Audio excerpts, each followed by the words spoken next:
Hello students, welcome to history class 12th. Students, in last videos we have discussed about the story of Adi Parvan, Mahabharata, the story of Eklavya.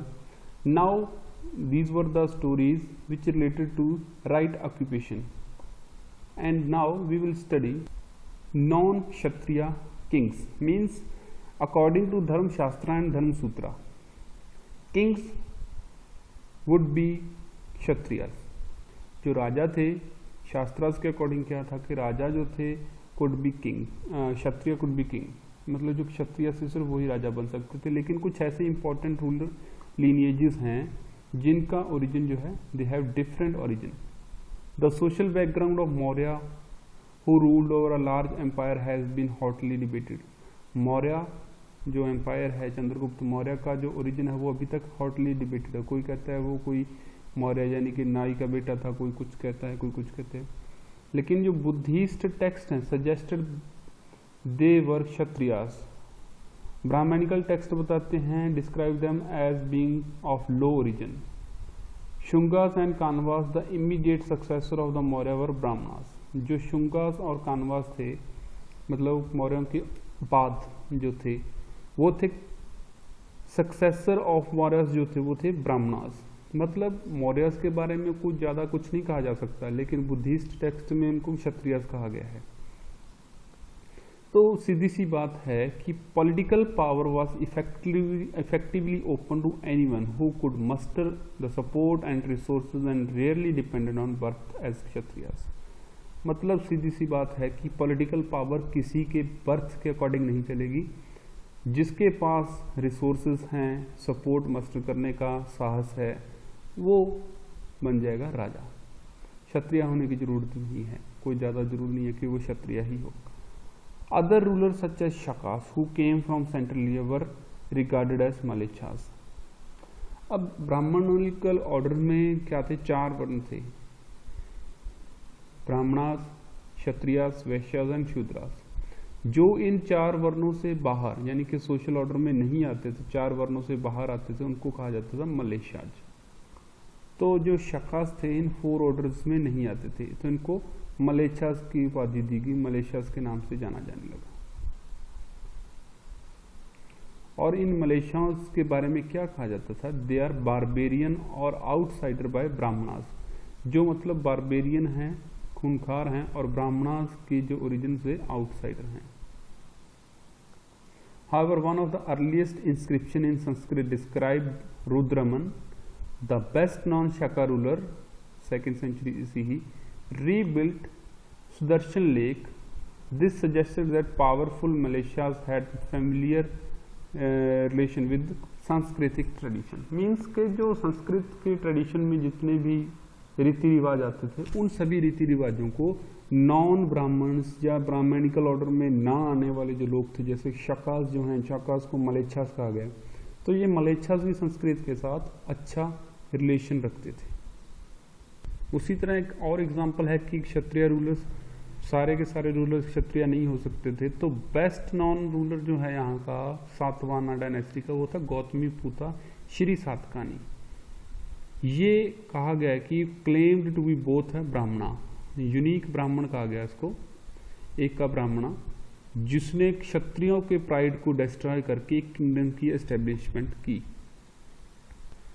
He claimed to have ensured that there was no intermarriage amongst members of 4 varnas. उसने ये claim किया कि 4 वर्णों में आपस में जो marriages हैं वो नहीं हो सकती, लेकिन उसी टाइम में उसने रुद्र रमन के रिश्तेदारों से अलायंस स्थापित की। तो ये मतलब सोशल ऑर्डर को राजा अपने तरीके से फॉलो करते थे, जहाँ जरूरत होती फॉलो कर लेते थे, अदरवाइज नहीं करते थे। मीन्स के जो जातियाँ होती थी वो सोशल ऑर्डर के अकॉर्डिंग अपने लोकल एरियाज में चलती थी। लेकिन रॉयल फैमिलीज में ऐसा कुछ नहीं था कि ब्राह्मणास द्वारा लिखे गए जो रूल्स एंड रेगुलेशन को स्ट्रिक्टली फॉलो किया जाएगा, ऐसा कभी कभी नहीं भी होता था। You can see from this example that integration within framework of caste often complicated process. Satvana claimed to be Brahmanas, whereas according to Brahmanas king ought to have been Kshatriyas. They claimed to uphold the fourfold Varna order, but entered into marriage alliance people who were supposed to be excluded from the system.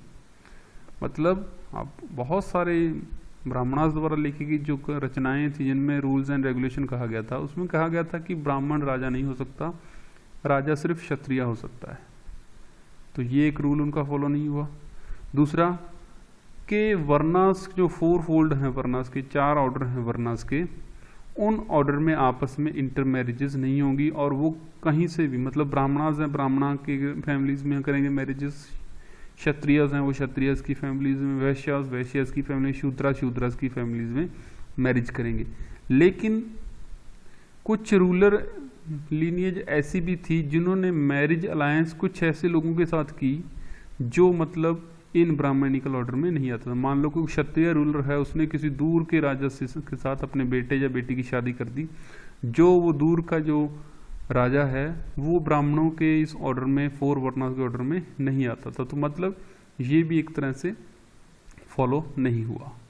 As we have seen, the practiced endogamy instead of exogamy system recommended in the Brahminical text. शास्त्रों में इंटोगेमी suggest किया गया कि with in caste marriage होनी चाहिए, बाहर cast के यानी कि एक्सोगेमियस मैरिज नहीं होना चाहिए, लेकिन ऐसा फॉलो नहीं किया जाता था। नेक्स्ट जो टॉपिक है वो है जातीज एंड सोशल मोबिलिटीज। जातीज और सोशल मोबिलिटीज क्या थी? अब 4 वर्ण हो गए, फिर उसमें जातियां आती थी। ये इस सोसाइटी को एक तरह से बहुत ज़्यादा कम्प्लेक्स बना दिया गया था। Complexities are reflected in another term used in text to refer to social categories. अब सोशल कैटेगरीज जो मतलब क्षत्रियाज में आ गई, वैश्याज में आ गई, उनको जातियों में डिवाइड कर दिया गया। इसको और ज़्यादा, इस सिस्टम को और ज़्यादा कॉम्प्लिकेटेड कर दिया गया। कॉम्प्लिकेटेड मतलब जो समझने में काफ़ी मुश्किल हो। इन ब्राह्मणिकल थ्योरीज जाति like varnas were based on birth. अब जाति जो है आप सभी जानते हो, जो जाति है वो बच्चे की कहाँ से डिक्लेयर होती है? By birth.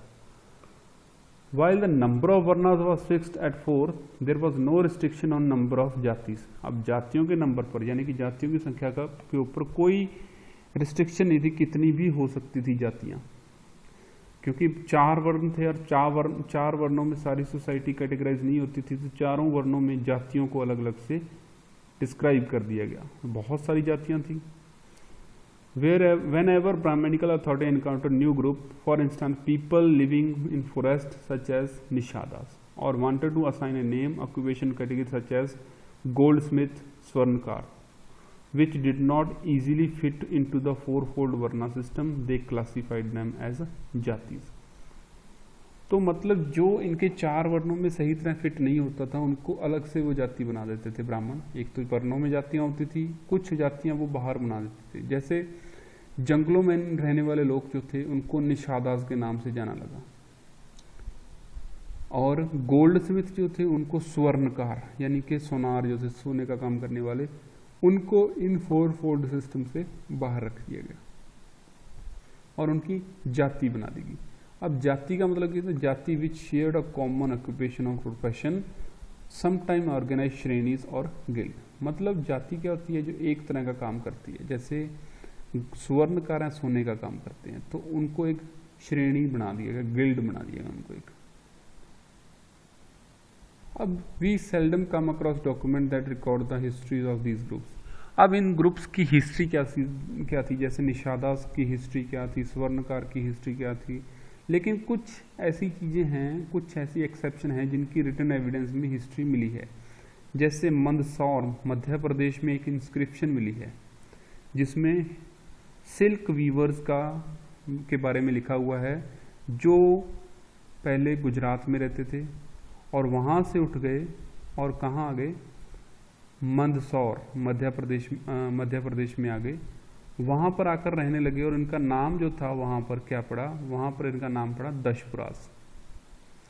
It state that they undertook the difficult journey along with their children and kinfolk as they had heard about greatness of local king and wanted to settle in kingdom. तो मतलब ये दशपुरास कौन थे? ये लोग गुजरात से आकर मध्य प्रदेश में बसे थे। वो लोग थे जिन्होंने कभी राजा के बारे में यहाँ मध्य प्रदेश के राजा के बारे में यानी कि मंदसौर के राजा के बारे में बहुत अच्छा सुना था, तो उन्होंने सोचा कि वहाँ पर अपॉर्चुनिटी ज़्यादा मिलेगी, काम करने की अपॉर्चुनिटी ज़्यादा होगी तो अच्छी इनकम मिल जाएगी, इसलिए वो वहाँ से छोड़ कर आ गए।